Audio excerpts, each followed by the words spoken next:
You know every name in this world because you gave them, not assigned, gave, the way you give something that costs you something.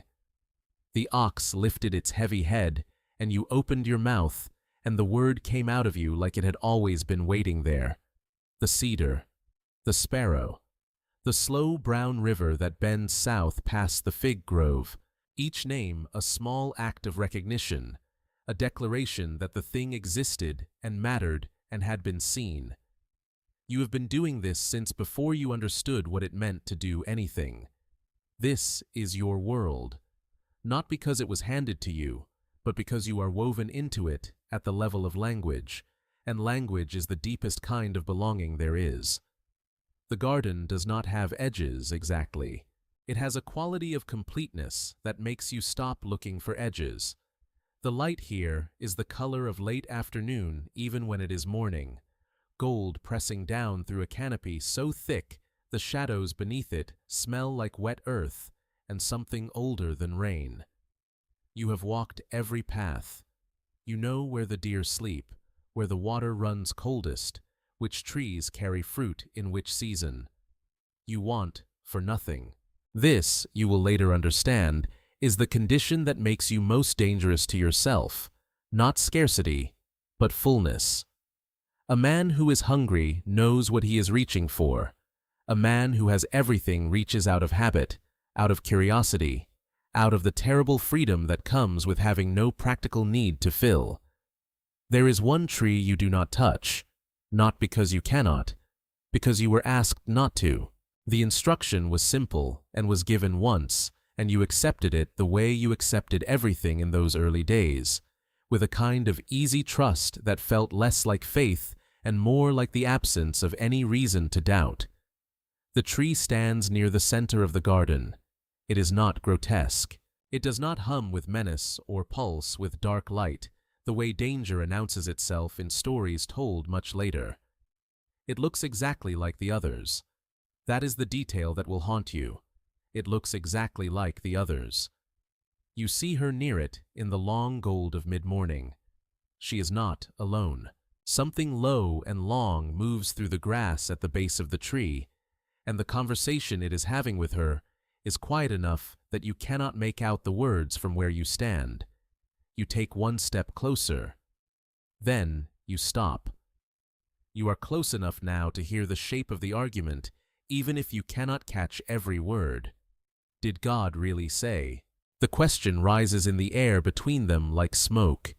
Not a denial, a suggestion that the command might have a different explanation, that the prohibition is not protection, but withholding, that you were told not to eat because eating would make you something you are not yet allowed to be. You stand at the edge of this. You have language. You have presence. You have every tool available to a creature made to tend and keep this place, and tending sometimes means intervention, and keeping sometimes means speaking when speech costs something. You know all of this. You do not move. She reaches. The fruit comes away from the branch with a sound so small it is almost nothing.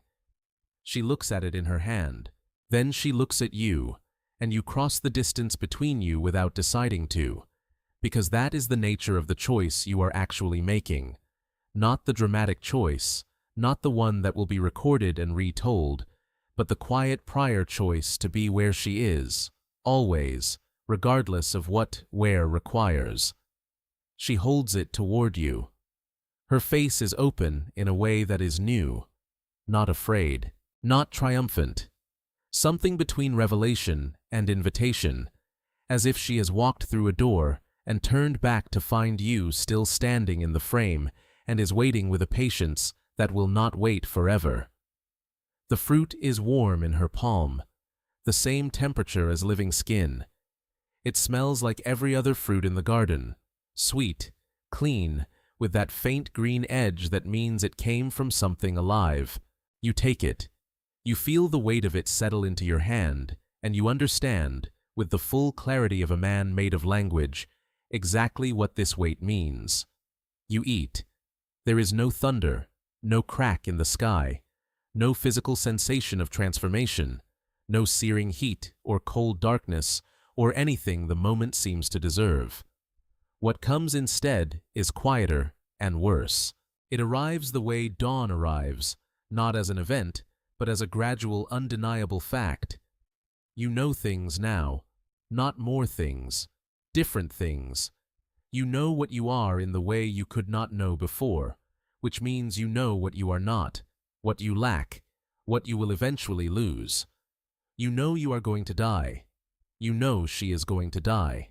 You know the ground will one day be put over you, the same ground you have been walking on all your life without once thinking about what it was waiting to receive. You look at your hands. They look the same. That is somehow the worst part. The covering you make is inadequate, and you know it before you finish making it. Fig leaves, pulled quickly, stitched together with a desperate and amateur urgency. They scratch against your skin. The texture is wrong for the purpose. Nothing about this small act of concealment is sufficient, but shame demands some response even when no response can be sufficient. And so you work with your hands that have only ever been used to tend and name and receive, and you make the first human thing built out of fear. The sound, when it comes, is the most familiar sound in your life. Footsteps, moving through the garden the way they always have, unhurried, in the long cool of the evening. You have heard this your whole life and walk toward it. Now you run the other direction.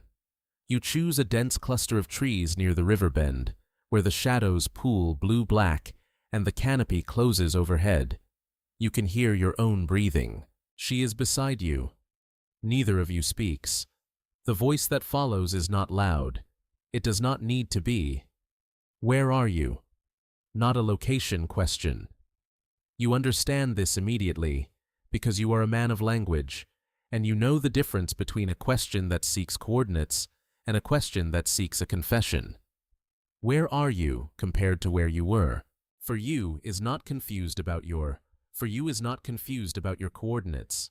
You just needed the moment in the dark. You needed to feel the fear in a place where you could crouch over it before you had to stand up and explain it. I heard you, and I was afraid, you say, because I was naked.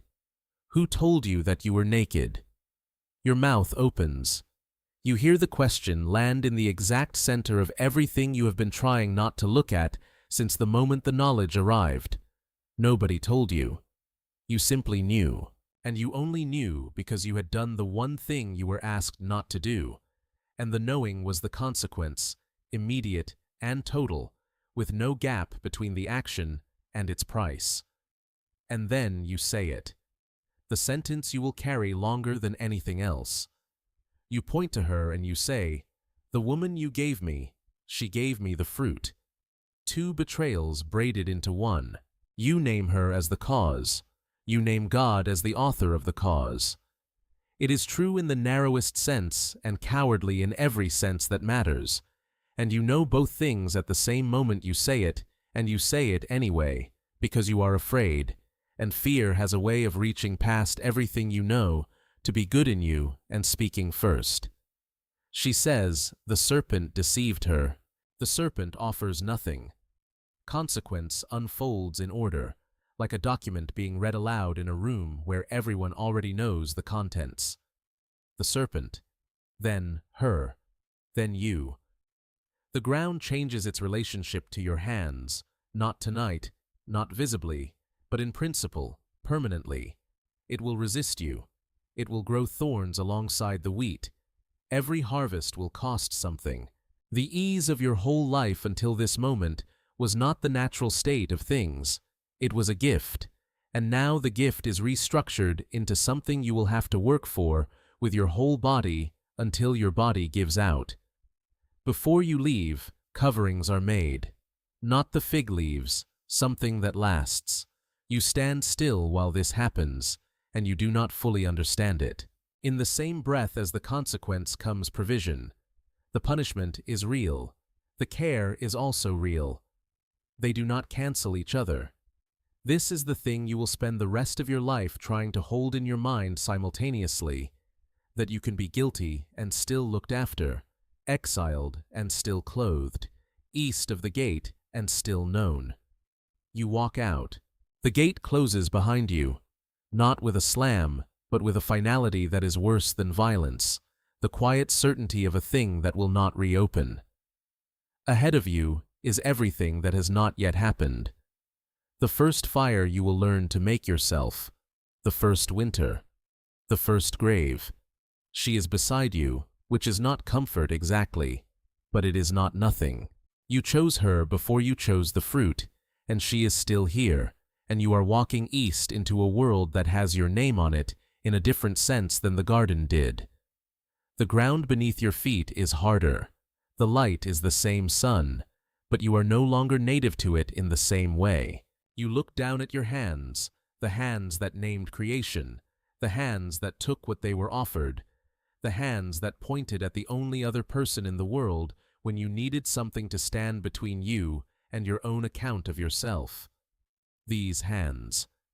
They will plant and harvest and hold children and eventually go still under the same ground they broke open every season. You were not cast out because you were too dangerous to keep.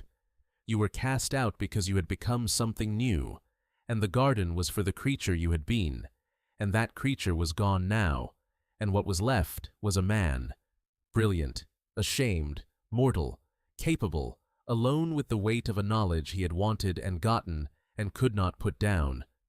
Behind you, fire guards the way back. Ahead, everything. The story of that moment has been told for thousands of years because something in it refuses to stay ancient. Every generation finds itself standing at the same threshold, holding the same fruit, completely aware of what it is. If you want to see more, click the video on screen now.